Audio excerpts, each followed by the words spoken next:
जय हिंद, जय भारत। नमस्कार दोस्तों, साथियों, मित्रों। आज हम लोग चर्चा करने जा रहे हैं डिजिटल करेंसी, यानी डिजिटल करेंसी। तो ये है ना आप जानते हैं सेंट्रल बैंक डिजिटल करेंसी, यानी कि सीबीडीसी यानी कि सेंट्रल बैंक डिजिटल करेंसी। तो ये किसके द्वारा जारी होता है? कोई केंद्रीय बैंक जो होता है ना, भारत में केंद्रीय बैंक कौन है? Reserve bank of India. तो उसी की तरफ से ये केंद्र सरकार द्वारा जारी किया जाता है इससे। तो ये जो है ना डिजिटल करेंसी, तो उसी के बारे में हम लोग अभी है ना बातचीत करने जा रहे हैं, चर्चा करने जा रहे हैं। तो देखिए ये जो है ना, ये जो करेंसी है, ये 10 रुपये का नोट है ना। तो ये इसको है ना डिजिटल करेंसी नहीं है, ये है ना भौतिक मुद्रा। इसको भौतिक मुद्रा कहते हैं। मैं इसमें क्या, मैं धारक को 10 रुपये देने का वादा करता हूँ। ये government of India, reserve bank of India का है ना, ये दिया है गवर्नर, कि मैं धारक को 10 रुपये अदा करने का वचन देता हूँ। ये है ना, तो इसको है ना क्या कहते हैं? भौतिक करेंसी। इसको हम छू सकते हैं, देख सकते हैं। ये छू सकते हैं, दे सकते हैं। भौतिक फिजिकल है ना, फिजिकल रूप में होता है। तो इसको हम लोग भौतिक करेंसी कहते हैं। लेकिन अब आता है कि है ना डिजिटल फॉर्म, पैसा का जो डिजिटल फॉर्म है, तो उसी के बारे में हम लोग चर्चा करने जा रहे हैं। ये डिजिटल मनी। तो ये है ना सीबीडीसी यानी कि सेंट्रल बैंक डिजिटल करेंसी, जो है ना भारत में जैसे रिजर्व बैंक ऑफ इंडिया, वो जारी अभी नहीं किया लेकिन जारी करने जा रहा है। तो उसी के बारे में हम लोग चर्चा करने हैं। ये CBDC central bank digital currency, उसी के बारे में चर्चा हो रहा है। तो देखिए क्या है सीबीडीसी, सीबीडीसी यानी कि सेंट्रल बैंक डिजिटल करेंसी। इसको फिएट करेंसी भी कहते हैं, वर्चुअल करेंसी करेंसी है, लेकिन इसको देख सकते नहीं, छू सकते नहीं। करेंसी है, आप इससे कुछ चीज खरीद सकते हैं, लेन देन हो सकता है, फ्रिज खरीद सकते हैं, होटल में खाना खा सकते हैं, ये सब होता है, लेकिन आप छू नहीं सकते। ये वर्चुअल करेंसी हुआ, फिएट करेंसी हुआ, डिजिटल पैसा का डिजिटल फॉर्म है। ये भौतिक रूप नहीं है, जैसे कि ये हुआ ना, ये भौतिक रूप हो गया, इधर छू सकते, दे सकते, लेकिन उसका ये ना डिजिटल फॉर्म में आता है। वर्चुअल करेंसी इसको कहा जाता है। तो सीबीडीसी, तो क्या हुआ? ये क्या है? CBDC central bank digital currency. देखिए सीबीडीसी केंद्रीय बैंक द्वारा जारी की गई मुद्रा का एक डिजिटल रूप है। सीबीडीसी यानी कि सेंट्रल बैंक डिजिटल करेंसी। केंद्रीय बैंक, तो भारत में केंद्रीय बैंक कौन है? Reserve bank of India. America में कौन है? Federal reserve. तो भारत में कौन है? Reserve bank of India. इसको है ना केंद्रीय बैंक कहा जाता है। भारत का केंद्रीय बैंक कौन है? Reserve bank of India. तो उसी के द्वारा भारत में जारी होगा। तो ये जो सेंट्रल बैंक डिजिटल करेंसी है, ये रिजर्व बैंक ऑफ इंडिया के भारत के केंद्रीय बैंक द्वारा जारी की गई मुद्रा का एक डिजिटल रूप है, यानी कि डिजिटल फॉर्म है। भौतिक रूप में नहीं है, डिजिटल वर्चुअल फॉर्म में है। इसमें और भौतिक मुद्रा में केवल डिजिटल का फर्क होता है। इसमें देखिए, इसमें सीबीडीसी और है ना भौतिक मुद्रा में केवल डिजिटल का फर्क होता है। क्या है? जैसे कि भौतिक मुद्रा हुआ तो उसको आप देख सकते हैं, छू सकते हैं, लेन देन कर सकते हैं, इससे भी लेन देन कर सकते हैं, लेकिन ये ना ऑनलाइन ट्रांसफर होता है। ऑनलाइन है ना ये इसमें ट्रांजेक्शन होता है, वर्चुअल फॉर्म में होता है। इसमें और भौतिक मुद्रा में केवल डिजिटल का फर्क है। इसका मूल्य एक समान होता है, इसका मूल्य भी एक समान होता है, इसका मूल्य एक समान होता है। दुनिया भर में अधिकांश केंद्रीय बैंक इस समय सीबीडीसी जारी करने के तरीकों पर विचार कर रहे हैं। अभी पूरे दुनिया भर में, अब अनेक देश में है, जैसे चाइना में हुआ, अमेरिका में हुआ, फ्रांस में, यूरोप का देश हुआ, रूस हुआ, यानी कि जितना भी यहाँ टेक्नोलॉजी में ज़्यादा एडवांस देश है, ये सबका जो केंद्रीय बैंक है ये सीबीडीसी, यानी उस देश का जो केंद्रीय बैंक है, ये सब है ना डिजिटल मुद्रा है ना जो जिसमें गवर्नमेंट का मुहर रहेगा, सरकार का मान्यता रहेगा, वो है ना अब है ना जारी करेगा। अभी अब बिटकॉइन देखते हैं, इथेरियम, ये सब देखते हैं, तो ये निजी डिजिटल मुद्रा है। इसमें अगर उतार चढ़ाव होता है तो इसमें ना गवर्नमेंट, सरकार कोई इसका जिम्मेदार नहीं है। घाटा हुआ तो आप इसका जिम्मेदार खुद हैं, कोई है ना गवर्नमेंट नहीं होगा। लेकिन जो सीबीडीसी जारी होगा उसमें है ना पूरा सरकार का मुहर होगा, सरकार का मान्यता होगा, केंद्रीय बैंक का, तो इसका पूरा जिम्मेदारी है ना उस देश की सरकार, उसका सेंट्रल बैंक लेगा। इसका मूल्य एक समान होता है दुनिया भर में। देखिए दुनिया भर में अधिकांश केंद्रीय बैंक इस समय सीबीडीसी जारी करने के तरीकों पर विचार कर रहे हैं, और इसे जारी करने के तरीके हर देश की विशिष्ट जरूरतों के अनुसार अलग अलग है। तो अभी पूरे दुनिया में क्या होता है, जितना भी केंद्रीय बैंक है, यह जो पैसे का जो डिजिटल रूप है, तो उसका है ना सो सर उसमें है ना गवर्नमेंट का मान्यता होगा, तो डिजिटल फॉर्म में जो होगा वर्चुअल फॉर्म में उसका ना जारी करेगा उसमें, तब उसमें उस देश का जो सेंट्रल बैंक है वो मान्यता होगा। कभी उतार चढ़ाव होगा, कुछ होगा तो उसका जिम्मेदारी है ना उस देश का है ना सो सरकार लेगा, गवर्नमेंट लेगा। लेकिन जो बिटकॉइन हुआ, इथेरियम, ये सब है ना प्राइवेट है, इसका उतार चढ़ाव है तो उसका कोई गवर्नमेंट जिम्मेदार नहीं। आपका गया तो डूब गया, आप जानिए। आप उसमें पैसा अगर इन्वेस्ट किए बिटकॉइन में, तो पहले 50 लाख था, अभी है ना शायद 20 लाख 18 लाख हो गया उसका एक बिटकॉइन का कीमत। तो इसका जिम्मेदारी है ना कोई गवर्नमेंट सरकार नहीं लेगा। लेकिन जब सेंट्रल बैंक डिजिटल करेंसी होगा, इसमें उतार चढ़ाव जो भी घाटा होगा जो भी होगा नफा नुकसान, तो इसका पूरा जिम्मेदारी उस देश का गवर्नमेंट सरकार लेगा। तो उसमें निवेश करना ज्यादा सुरक्षित होता है।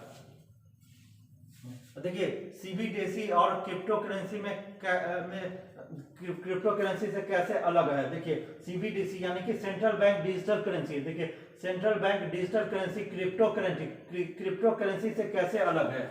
ये जो क्रिप्टो करेंसी आप जानते हैं ना, बिटकॉइन हुआ, इथेरियम हुआ, और भी अलग अलग कितना फॉर्म होता है, ये सब निजी क्रिप्टो करेंसी है, डिजिटल करेंसी है। लेकिन ये जो जब कोई गवर्नमेंट सरकार जारी करेगा सीबीडीसी, तो उसका केंद्रीय बैंक जैसे भारत में रिजर्व बैंक जारी करेगा, तो उसमें सरकार का तो मुहर होता है। तो इसमें दोनों में क्या अंतर है, देखिए सीबीडीसी क्रिप्टो करेंसी से कैसे अलग है। देखिए क्रिप्टो करेंसी और सीबीडीसी डिजिटल मुद्रा का रूप है, यानी कि दोनों जो है सीबीडीसी जो होता है सेंट्रल बैंक डिजिटल करेंसी और क्रिप्टो करेंसी, ये दोनों है ना पैसा का डिजिटल ही फॉर्म है। दोनों में समानता यह है कि दोनों डिजिटल ही रूप में है।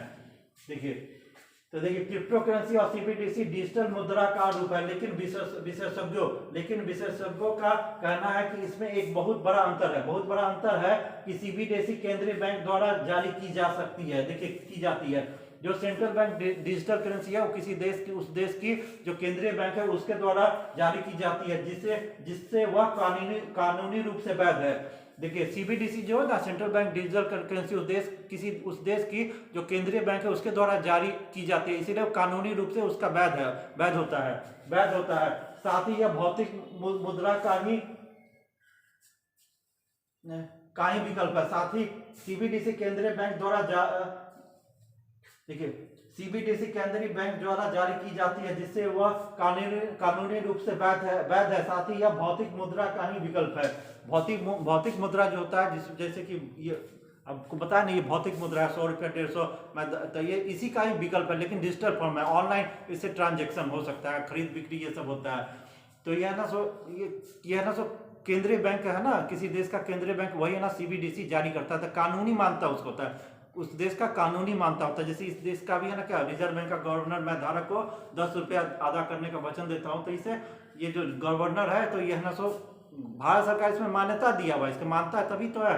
तो उसी तरह उसको भी मान्यता देगा सीबीडीसी का, कानूनी रूप से वो पूरा वैध होगा, उसका पूरा मान्यता होगा गवर्नमेंट का। वही क्रिप्टो निजी डिजिटल मुद्रा है। देखिए क्रिप्टो करेंसी क्या होता है, वही क्रिप्टो निजी डिजिटल मुद्रा है। तो उसको निजी डिजिटल मुद्रा है, तो उसमें आप इन्वेस्ट कीजिए, घाटा होगा, बड़ा होगा, क्या होगा, तो इसका कोई है ना कानूनी रूप से वैध नहीं है। इसमें गया तो गया, आपका कोई है ना जिम्मेदारी, आप ही इसके जिम्मेदार होंगे। इसका कानूनी मान्यता नहीं है, लेकिन सीबीडीसी को कानूनी मान्यता होता है। तो वही क्रिप्टो निजी डिजिटल मुद्रा, और इसे भारत समेत ज्यादातर देशों ने मान्यता नहीं दी है, नहीं दी है। बिटकॉइन हुआ, इथेरियम हुआ, अभी सब जानते हैं, तो इसको है ना तो भारत सरकार ने अभी तक मान्यता नहीं है, कानूनी रूप से वैध नहीं है भारत में। ये आप है ना उसमें इन्वेस्ट कर सकते हैं, ठीक है, आपका मन है तो कीजिए, इन्वेस्ट कीजिए, शेयर मार्केट की तरह इसका भाव भी कभी नीचे जाएगा, ऊपर जाएगा, इन्वेस्ट कर सकते हैं, लेकिन आपका जिम्मेदारी आप ही लीजिएगा, भारत सरकार नहीं लेगा। भारत सरकार ने अभी तक इसको बिटकॉइन को, इथेरियम, ये सबको जो भी है क्रिप्टो करेंसी, सबको मान्यता नहीं है। लेकिन सीबीडीसी जब है ना रिजर्व बैंक जारी करेगा तो ये कानूनी रूप से वैध होगा। ये कानूनी रूप से जो बिटकॉइन है सब वैध नहीं है। तो इससे क्या क्या लाभ होगा, देखिए ये जो सीबीडीसी जब भारत सरकार जारी करने जा रहा है 2022-23 में, वित्त मंत्री निर्मला सीतारमन ने बोला था कि 2022-23 में यह ना so CBDC central bank digital currency reserve bank of India जारी करेगी। तो इससे फायदा क्या होगा, फायदा क्या होगा, जो है ना सो एक तो है ना भौतिक करेंसी होता है, ये डिजिटल फॉर्म में आ जाएगा, वर्चुअल करेंसी। तो इससे फायदा क्या होगा, फायदा फायदा क्या होगा, तो उसी के बारे में देखिए फायदा होगा। देखिए नकदी पर निर्भरता और लेन देन की लागत घटेगी। देखिए फायदा यही होगा, जो सीबीडीसी जब है ना भारत सरकार रिजर्व बैंक जो जारी कर देगी भारत में, तो इससे लोगों को क्या फायदा होगा, इसमें नकदी पर निर्भरता और लेन देन की लागत घटेगी। अब है ना सो ऑनलाइन ट्रांजेक्शन होगा, इस खाता से उस खाता में चल गया, ऑनलाइन ट्रांजेक्शन होगा ना, तो पैसा जो है ना कहीं जा रहे हैं आ रहा है तो इतना बोरा में भर भर के जो ले जा रहे हैं इसका नहीं होगा। तो नकदी पर है ना निर्भरता ना घटेगी, ऑनलाइन ट्रांजेक्शन होगा। नकदी पर निर्भरता और लेन देन की, नकदी पर निर्भरता और लेन देन की लागत घटेगी, लेन देन की लागत घटेगी। वित्त राज्य मंत्री, देखिए वित्त राज्य मंत्री पंकज चौधरी ने पिछले साल, तो वित्त राज्य मंत्री है पंकज चौधरी ने पिछले साल लोकसभा में बताया था कि सीबीडीसी यानी कि सेंट्रल बैंक डिजिटल करेंसी की शुरुआत से कई महत्वपूर्ण फायदे होंगे। बहुत ही जो फायदा होगा वही वित्त मंत्री पंकज चौधरी ने बताया था लोकसभा में। तो इसमें नकदी पर निर्भरता घटेगा, नकदी पर है ना निर्भरता घटने का, लेन देन की लागत में कमी, लेन देन की लागत में कमी और निपटान जोखिम में गिरावट आदि शामिल है। तो क्या क्या फायदा होगा इसमें, इससे नकदी पर निर्भरता घटने, लेन देन की लागत में कमी और निपटान जोखिम में गिरावट आदि शामिल है। उन्होंने कहा था कि सीबीडीसी के आने से अधिक मजबूत, कुशल, विश्वसनीय, देखिए उन्होंने कहा था कि सीबीडीसी के आने से अधिक मजबूत, कुशल, विश्वसनीय, विनियमित और वैध डिजिटल भुगतान विकल्प भी बनेंगे। तो ये हो गया कि है ना सो इससे ना कि है ना सो क्या क्या फायदा होगा, तो आपको बता दिया कि है ना सो इसमें नकदी पर निर्भरता घटने का होगा, लेन देन की लागत में कमी आएगी और निपटान जोखिम में गिरावट आदि शामिल है। उन्होंने कहा था कि आने से और अधिक है ना सो मजबूत, कुशल, विश्वसनीय, विनियमित और वैध है ना सो डिजिटल भुगतान विकल्प भी बनेगा। तो ये जो जब भारत सरकार जारी करेगी, रिजर्व बैंक ऑफ इंडिया जारी, तो काफी विश्वसनीय होगा, उसकी वैधता होगी, कानूनी रूप से मान्यता होगा। आज जब बिटकॉइन है इसे तो प्राइवेट है, निजी है, तो इसका कोई विश्वसनीयता नहीं है। भारत सरकार ने अभी तक इसको मान्यता भी नहीं दिया, कई देश की सरकार ने अभी तक इसको मान्यता नहीं दिया है। तो बिटकॉइन में इन्वेस्ट कीजिएगा तो उतार चढ़ाव होगा, तो इसका कोई है ना जिम्मेवारी नहीं लेगा। लेकिन सीबीडीसी जो आएगा, CBDC central bank digital currency जो रिजर्व बैंक जब जारी करेगा तो ये कानूनी रूप से वैध होगा, इसका मान्यता होगा और विश्वसनीय क्रिप्टो जो है ना पैसे का जो डिजिटल रूप है, वर्चुअल करेंसी जो है, ये काफी विश्वसनीय होगा सीबीडीसी। आरबीआई का मानना है, देखिए आरबीआई का क्या मानना है, आरबीआई का मानना है कि इससे भुगतान प्रणाली को अधिक सक्षम बनाने और धन शोधन को रोकने में मदद मिलेगी, धन शोधन को भी रोकने में मदद मिलेगी। हालांकि केंद्रीय बैंक ने इसकी समय सीमा के बारे में कुछ नहीं बताया। वित्त मंत्री निर्मला सीतारमण ने अपने आम बजट में वित्त वर्ष 2022-23 से डिजिटल रुपया पेश करने की घोषणा की थी। हालांकि आरबीआई क्रिप्टो करेंसी में छोटे निवेशकों की बढ़ती दिलचस्पी को लेकर कुछ साल पहले डिजिटल मुद्रा पर काम कर रहा है। तो आपको यह बता दें कि हमारा जो देश है भारत में, तो इसमें करीब 10 करोड़ से ज्यादा निवेशक क्रिप्टो करेंसी में निवेश करने वाले हैं, कर रहे हैं, ये कर चुके हैं या हो जाएगा। यानी कि 10 करोड़ लोग अभी तक क्रिप्टो करेंसी जो डिजिटल है ना सो करेंसी है उसमें निवेश करने के इच्छुक हैं। तो उसी के बारे में बोला जा रहा है, उसे ये बोला जा रहा है कि वित्त मंत्री निर्मला सीतारमण ने आम बजट में वित्त वर्ष 2022-23 से डिजिटल रुपया पेश करने की घोषणा की थी। हालांकि आरबीआई क्रिप्टो करेंसी में छोटे निवेशकों की बढ़ती दिलचस्पी को लेकर कुछ साल पहले से डिजिटल मुद्रा पर काम कर रहा है। अब कब आएगा नहीं आएगा, लेकिन है ना तो ये उम्मीद है कि अब है ना कुछ ही दिन में रिजर्व बैंक भी सेंट्रल बैंक डिजिटल करेंसी जारी कर देगा। तो ये है ना तो भारत में लगभग 10 करोड़ निवेशक इसमें क्रिप्टो करेंसी डिजिटल फॉर्म जो वर्चुअल करेंसी इसमें निवेश करने के इच्छुक है और पैसा लगा चुके हैं। तो ये कानूनी मान्यता हो जाएगा, जब रिजर्व बैंक जारी करेगा तो इसको कानूनी मान्यता वैध होगा। अभी बिटकॉइन इस सबको भारत सरकार ने मान्यता नहीं दिया, अनेक